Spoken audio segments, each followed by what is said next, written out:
Thank you, Mary Pat. It's exciting to see what's next for the Atlanta Botanical Gardens. Mary Pat has led the garden since 2002. She's been involved with Midtown Alliance for almost all of that time as a board member and now as board chair. That is a legacy. Let's give her a round of applause.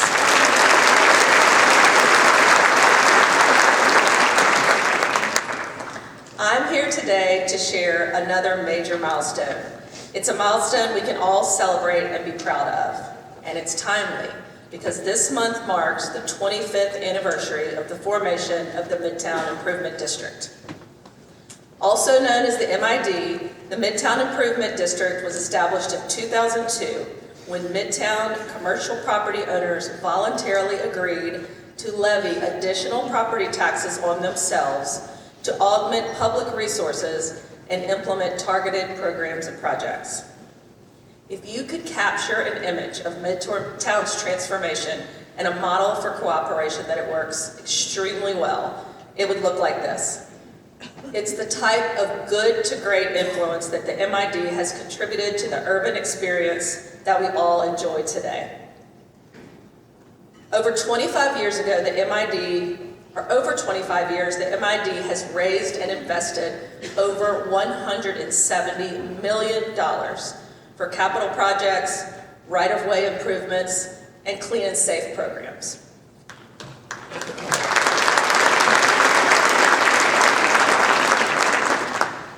Working together with Midtown Alliance, the City of Atlanta, and you, that investment has led to many game-changing programs on the ground. Here are just a few. Midtown has delivered more than 16 miles of streetscapes on major corridors throughout downtown, working with private property owners and our city, state, and federal partners. These have added wide walkable sidewalks, large street trees, furniture zones, benches, bike racks, lighting, and more. These tree-lined streetscapes have become the highly visible and defining characteristics of Midtown. 16 miles. Let's stop and consider that for a moment. If we all got out and decided to walk 16 miles, we would reach Stone Mountain and we would not have stopped walking.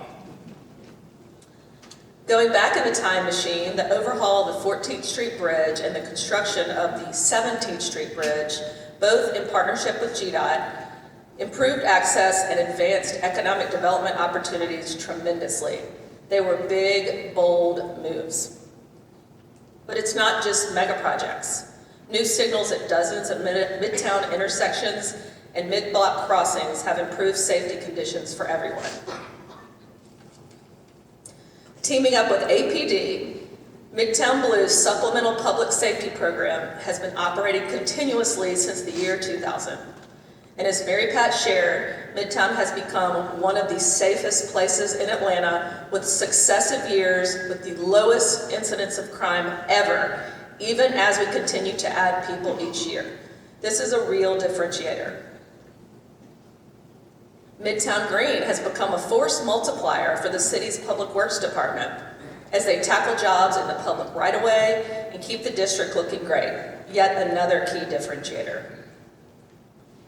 And there have been lots of impactful programs of various sizes and scopes, ranging from the Midtown Art Walk to the Peachtree Street Bridge, from MARTA station enhancement to enhanced public spaces like Commercial Road Commons, and from pocket parks to things as simple as a ping pong table or a beanbag that leads to an unexpected moment of joy that brings people together.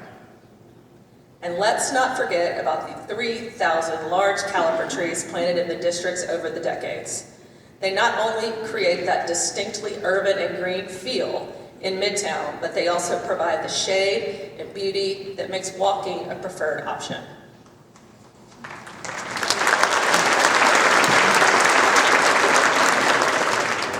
Honestly, I could keep doing this all afternoon. These investments have been transformative, and they have led to a place where people, companies, and organizations want to be.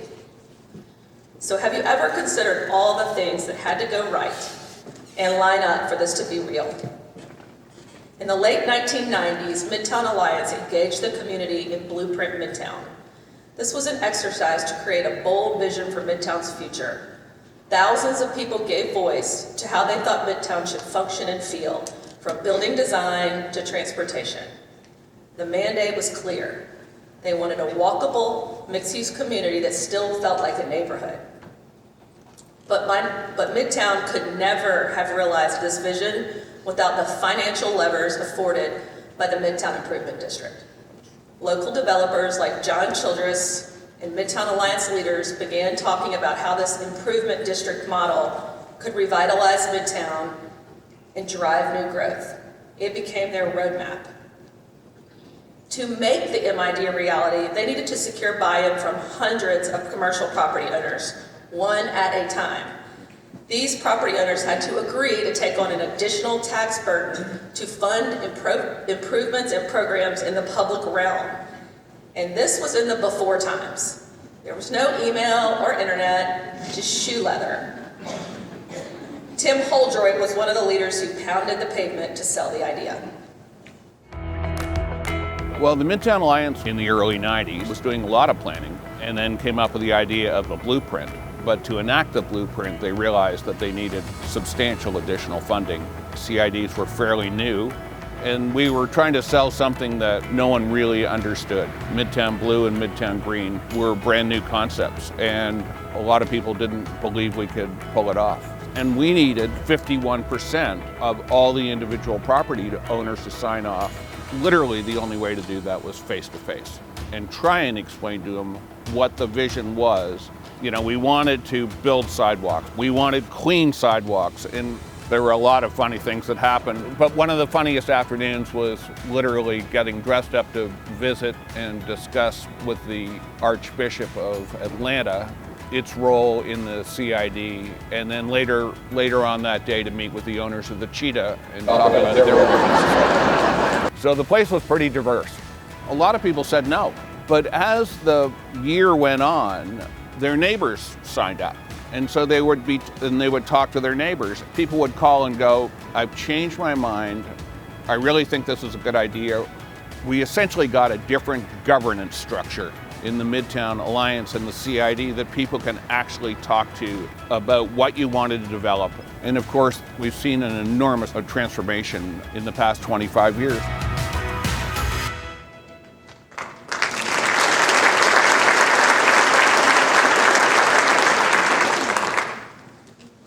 It makes me wonder what Midtown would be like today if the property owners or if the city officials had said no. But the MID became real, and this working relationship has fundamentally transformed Midtown, making Midtown a compelling choice for organizations like mine, Seelig Enterprises, to want to continue to invest here. To date, Seelig has built many major projects in Midtown, from office towers to hotels, from condos to apartment, from student housing to retail. We believe in the bold vision that Midtown is carrying out, and we want it to keep going, and we just want it to get better and better.